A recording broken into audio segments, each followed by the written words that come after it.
Welcome back to State of Decay 2 and the Salt of the Earth. I've jumped over here from the commune because I've got some bounties to complete. I've got way too many bounties to complete.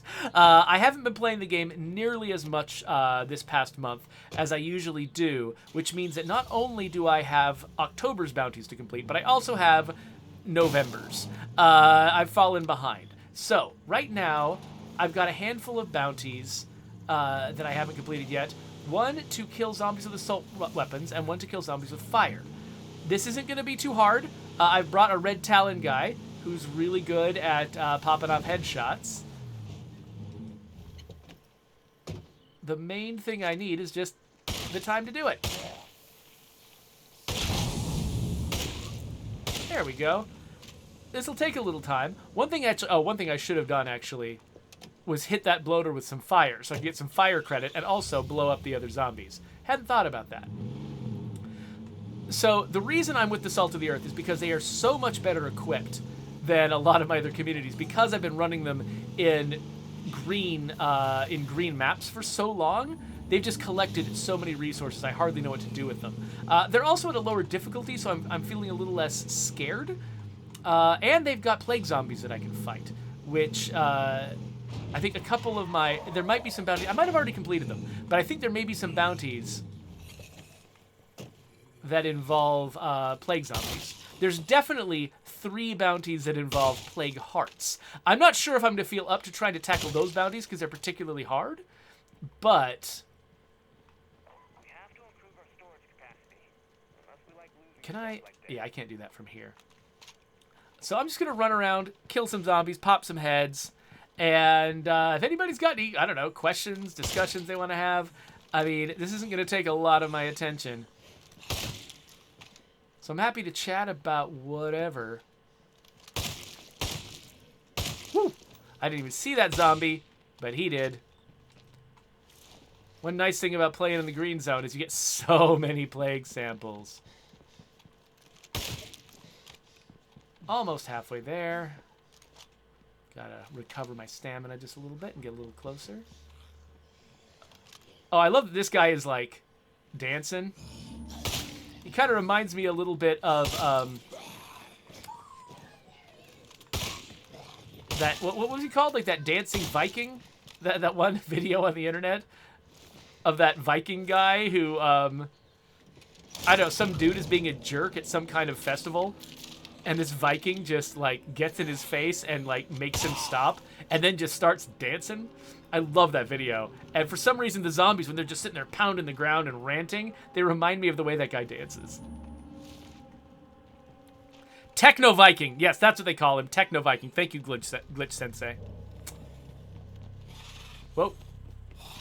Okay, so starting to heat up a little bit. We're getting more zombies running around. Check out this horde over here. Okay, this horde. So I've been avoiding using my fire because it just felt inefficient. The way the zombies were all spread out.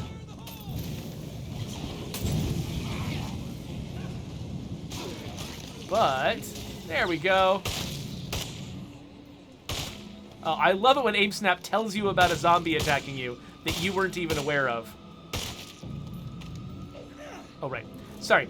X is picking up items in Vigor, and so sometimes you're going to see me swing my melee weapon at an item on the ground, and that is because I play another game more often than I play State of Decay 2 these days.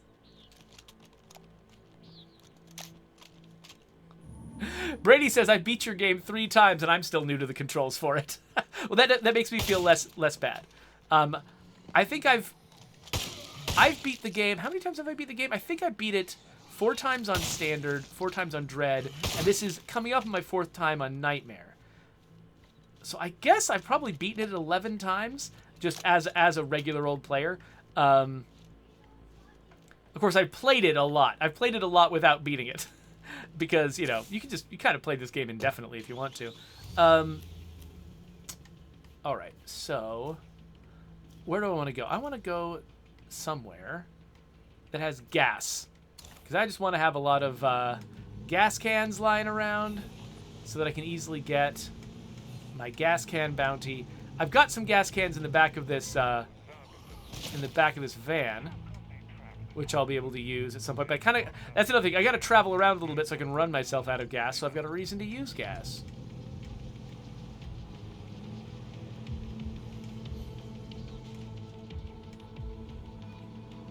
Is this...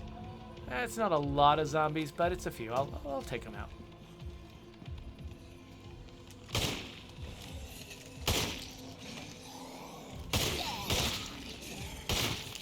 Oops. There you are. Hello.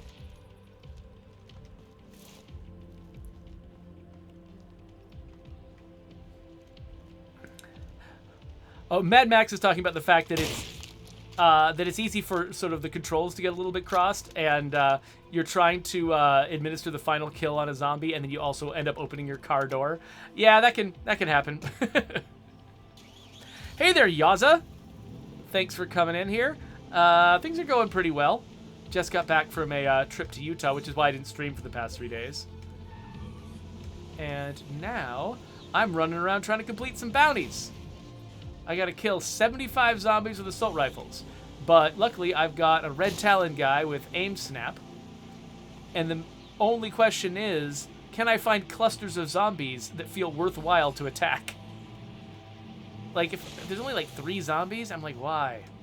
It's not even worth stopping the car. Might as well keep driving and waste gas so that I can... You know what I should have? I should have brought some distractions to, like, attract zombies to me. That would have been clever.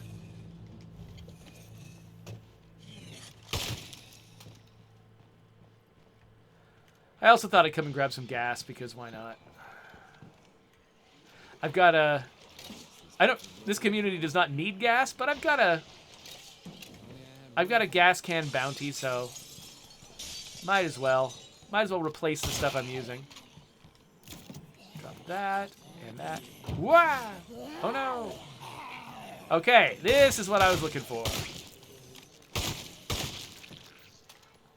For those of you who don't know, if you're new to the game, I am not aiming this well by myself. I'm hitting the A button, which you'll notice is bound to aim snap on the lower right of the screen. This character has unlocked the ability to just quickly grab headshots. So I can just do this all day, as long as I've got stamina and that blue bar, but that blue bar replenishes really quickly. So, no big deal. Just hammering my way through all these zombies with aim snap. By the way, sorry I forgot to... my screen is fairly bright, so sometimes I forget to turn my flashlight on so you can see what I'm doing. Sorry about that. Oh, hey, look at me! I got the little piggy towing coveralls! So we just recently added some new costumes to the game, some new outfits. And that's one of them. And I had forgotten, actually, that you needed to actually go and search for them, and so I wasn't even thinking about that. So, awesome! Yeah! I've got the pink outfit now. So actually, no, I think I still need to get the pink aviator helmet, which means I probably need to search military sites, because I think that's where that shows up. Hearing a lot of zombies. Oops. Aha! Uh-oh. We got guys that my bullets only knocked down.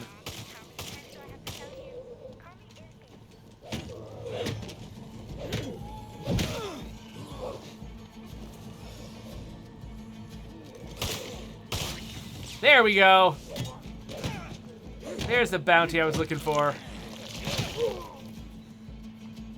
All right. So one thing that is nice about the way our loot system works. So, you know, when you're, you know, our loot is randomly distributed across the map. But one thing you might not know is the fact that actually all those items you're getting out of containers, they don't exist until you open the container. The game does not know what's in that container until you do the interaction with it. But what that means is if we change the loot system, you don't have to start a brand new game on a brand new map in order to get the benefits of us having done that. Instead, you know, it just is instantly effective. So for instance, as soon as we added, there are military sites up this hill, aren't there? Oh, I'll be going there anyway when I'm going after plague hearts, so I won't worry about it right now. So like for instance, if we add some outfits to the game that are kept in loot, then you don't have to start a new game. It's just now, there's just a slightly different calculation that happens each time you open a container. And some of those containers are going to have the new outfits in them, even though they didn't have them before. So, yeah, so it's kind of nice. So even though there's some weirdness in the fact that, you know, the loot doesn't actually exist until you open the container. It feels a little bit, I don't know, almost like unrealistic or something. There are some good reasons to do it. It's like, you know, not making your saved game keep track of where literally everything in the world is from day one is nice. The game's got less to worry about, both in your save and also in, like, you know, memory. But also, yeah, it means that we can make updates, and you don't have to start over again.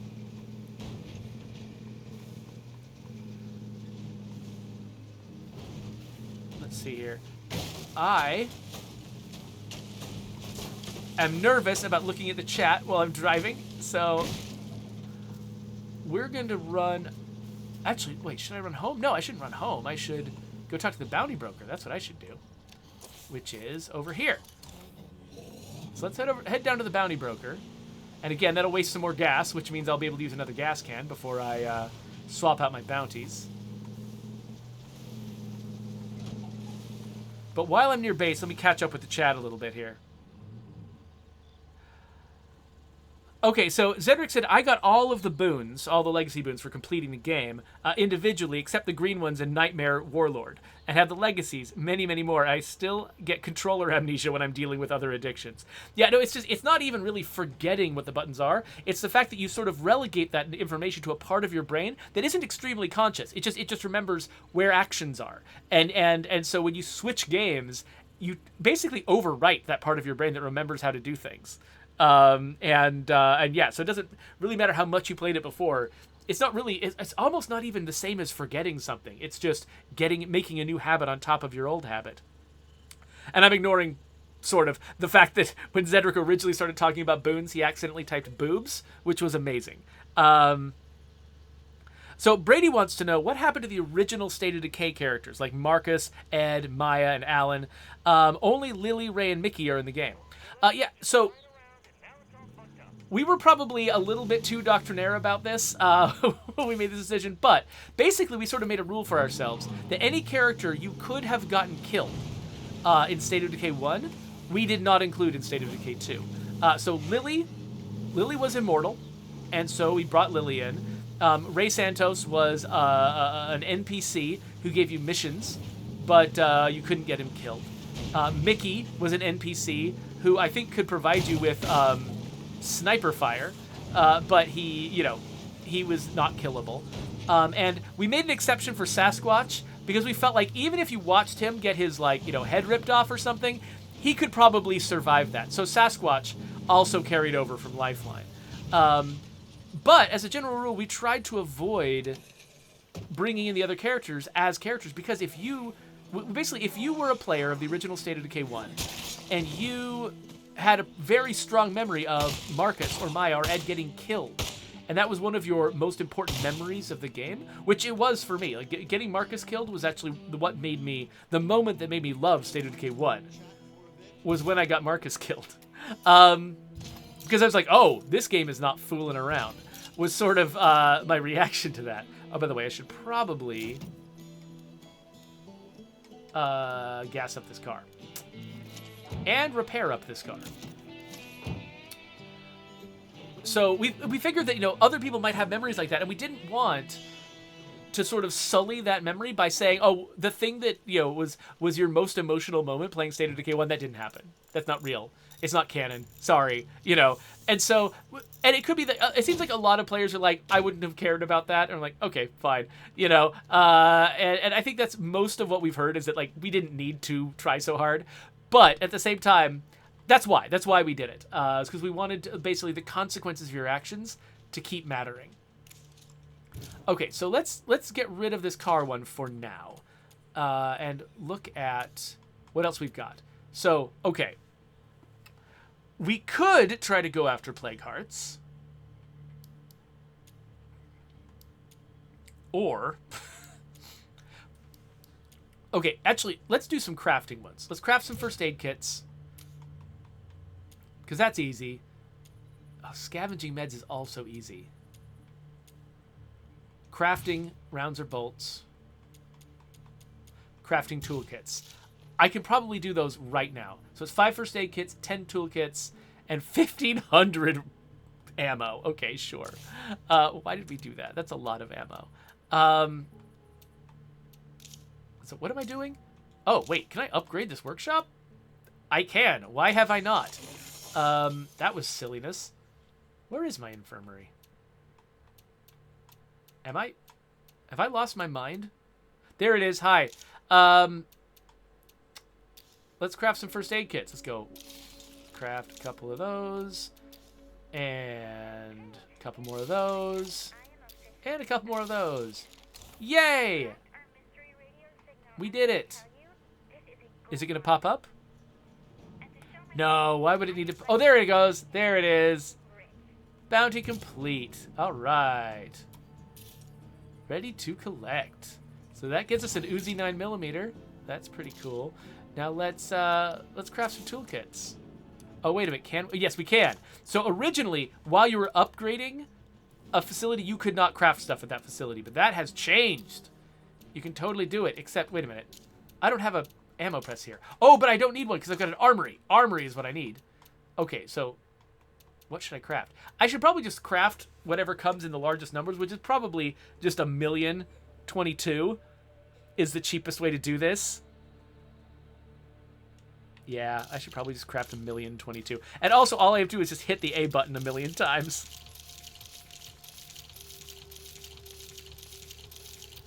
Where are we now? 975? Okay. Do. So that's what? 1,050? 1,125? 1,200?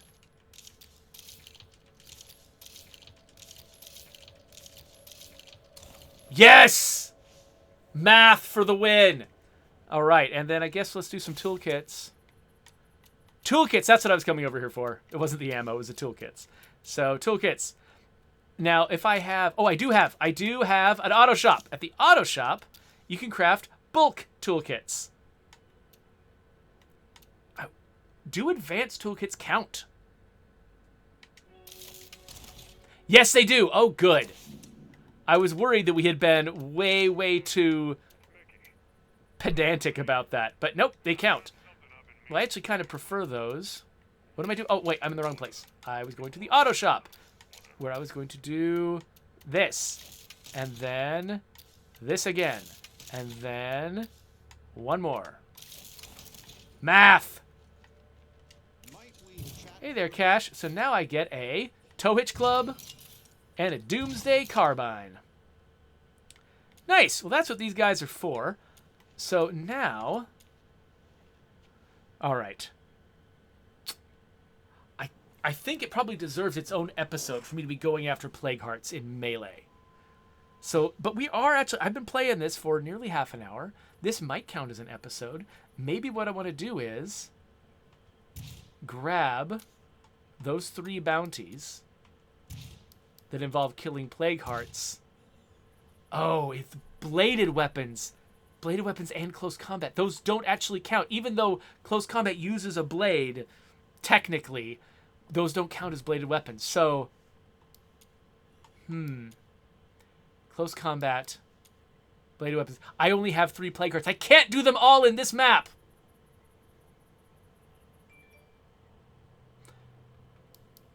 But,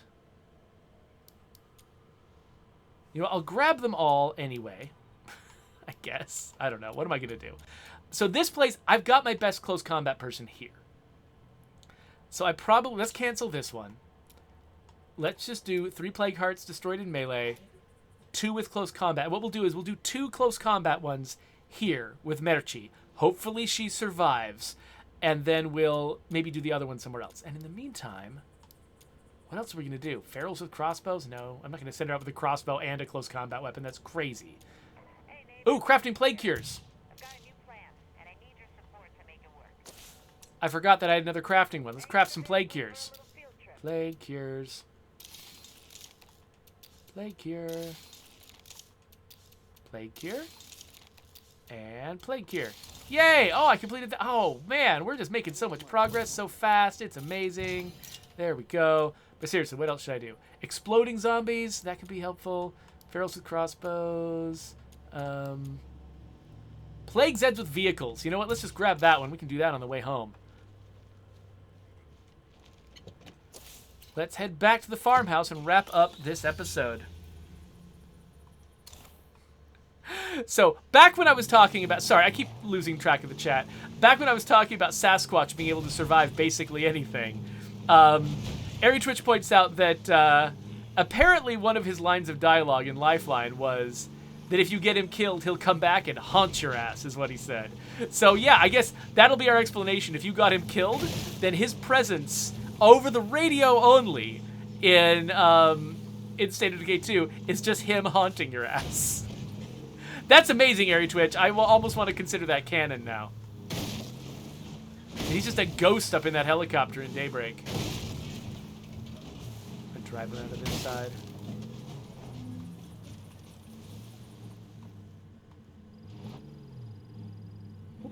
There we go.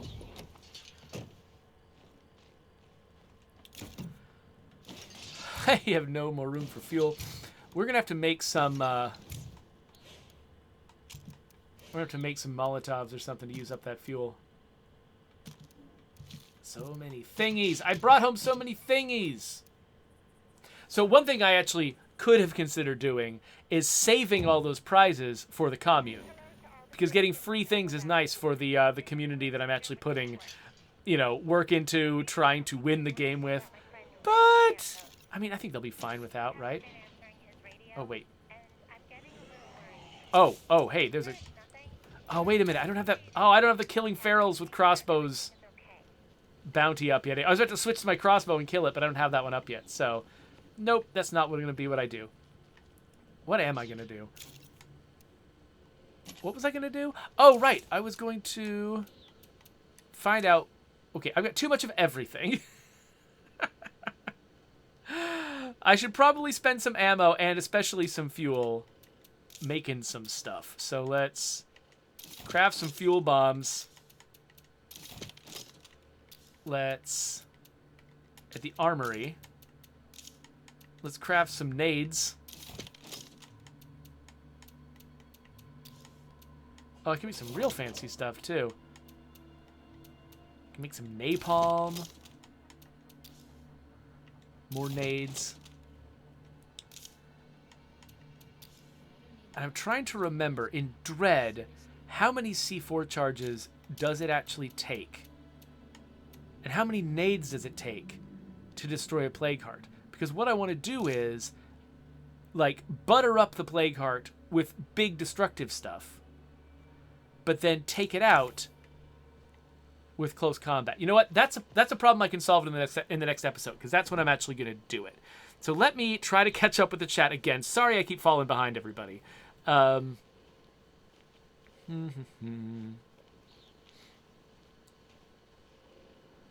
Let's see here. Oh, Brad is asking about whether Dr. Hoffman is related to Sam Hoffman from State of Decay 1. So Dr. Hoffman, of course, being character in the Homecoming update. And no, that was actually unintentional. We forgot that we had a character already named Hoffman when we named Dr. Hoffman. They're unrelated. Just like in real life, there's just a lot of Hoffmans out there, and you just got to deal with it. So, sorry, that is confusing. You don't want to give characters the same name if there isn't some meaning to it in a fictional story. That was just an oversight. If you want to imagine they're related, go right ahead. But, they've got pretty different backgrounds and stuff, so it seems like they would have to probably be distantly related if they're related at all. Let's see here. So Scott Lennon says, can there be a chance to the way you change maps? Can you get your influence back straight away to save time from moving? You get a refund, so you don't need to move twice from one base to another. So Scott, there is a new feature, and I'm not sure I fully understand your question, but there is definitely a new feature where you can choose what base you land on now. Since the Forever Communities update, when you change maps, you can choose which base you want to land in. You no longer have to go to that first base. I think that and if you've ever settled that community at that base before, you get a discount to taking it back. And so even if you have a little bit less influence, you can still claim that base. But you might already know that, and you might be actually saying something a little bit more nuanced than that I just didn't fully understand. So if you want to explain that in more detail, feel free. Oh, so he's saying that basically because you don't necessarily get all of your influence back, and there's like a cap on how much influence you can have. Like right now, the community I'm playing is maxed out on influence, and they can't possibly get any more because we could have put a fairly low cap on that.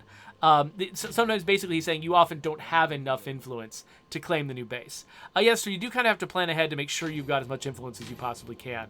And so, yeah, that does make sense. And I don't know, now that we're like flinging so much influence around, I would definitely understand people who are asking for us to add a digit to the influence limit. The main reason we haven't was just because we didn't want influence to become trivial for long-term players. Because if you had 99,000 influence, like, you just stop caring how much influence anything costs. And we wanted you to never stop caring. And so we just have influence, cap out at some point, which, makes sense. It's supposed to be modeling, the influence you have over people in the world, like how much they are willing to tolerate you claiming things, basically, and doing weird things. How much sort of leeway other people in the world give you. It's supposed to be what it's simulating. And I think that does kind of cap out in real life. And so theoretically you can justify it, but also I'm making that up. And so we decided where the cap was. And it was pretty arbitrary.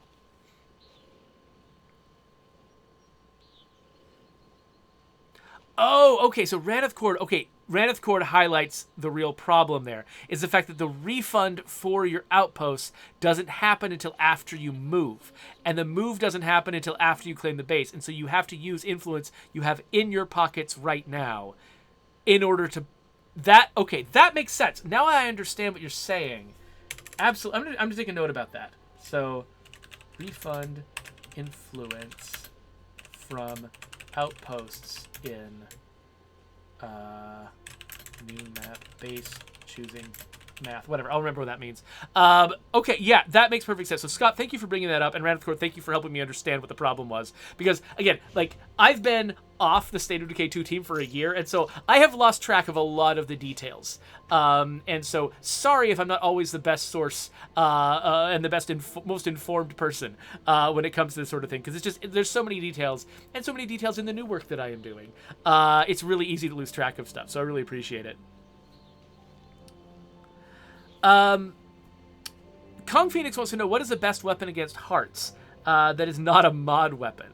So I tend to, C4 is the easiest because you can get in there before you've even damaged it, drop a few around it, and then just blow it up in one fell swoop with whatever amount of C4 seems appropriate. For a long time, the best weapon was actually the pyro launcher, because it would just launch like tons and tons of fire at the thing, and it would be really vulnerable to it, and it would just explode with a single clip from the pyro launcher. People have taken... We've taken down the effectiveness of that. I believe that 50 caliber rifles are also particularly effective, and you, depending on the heart, you can sometimes do it from outside the site, which means that you won't necessarily be attracting as much attention from zombies. Those are the sort of best practices that I've heard, but I'm not an expert at being a player of this game. I'm more of an expert at having developed the game, which is a different experience. So there might be other folks in the chat who have better advice for you than I could possibly have. Oh yeah, so Zedric is, for instance, suggesting the Eternal Guard's Infinite Rage, which is a 7.62 weapon that has a massive clip, and if you just continuously fire into that heart, you'll probably take it all the way down before zombies come after you. Now, it depends on what level you're playing at, because if you're playing on lethal, like, I deliberately just put massive damage resistance on the play cards against everything except heavy weapons, thinking that basically, if you're playing on lethal, you don't want to have shortcuts. You don't want to have just some weapon you can just come in and be like, annihilate the heart. You want to have to take some risk. And you don't want to be able to, for instance, snipe a heart from across the map, or, just sneak in, drop some stuff off and leave, and then you never have to, face the zombies. In lethal, we made it heavy weapons, which you actually have to run in there and expose yourself to danger in order to have the maximum effect. So we thought that would be fun, and actually a lot of players did pick it up. They use heavy weapons when they're playing in lethal, and so I think that particular incentive worked. Kong wants to know if the Willy Pete grenade is useful. It's useful if you want to set a lot of things on fire for a long time. That's what it is. It's a magnesium grenade that just sets a really long lasting fire with also some like hazy smoke and stuff around it. I don't know if it's particular. I mean, I know fire can be effective against plague hearts. I don't know if it's particularly effective next to other fire against a plague heart. I haven't really run any tests. Myself. But yeah, so Airy Twitch says Arvid, spelled R-V-I-D. I forgot the full name of his channel on YouTube, but Arvid is a great source for stuff like that. He does run through like actual like scientific tests of things in State of Decay 2 to tell you exactly what is more effective than something else. So I forgot if somebody could find his channel. Oh, there we go. Cogs actually found the channel. So yeah, Arvid's State of Decay is what the name of the channel is. So if you want to go check that out, R-V-I-D, State of Decay. He's got amazing videos, sort of breaking all kinds of things down to let you know what's the most useful and what's the least.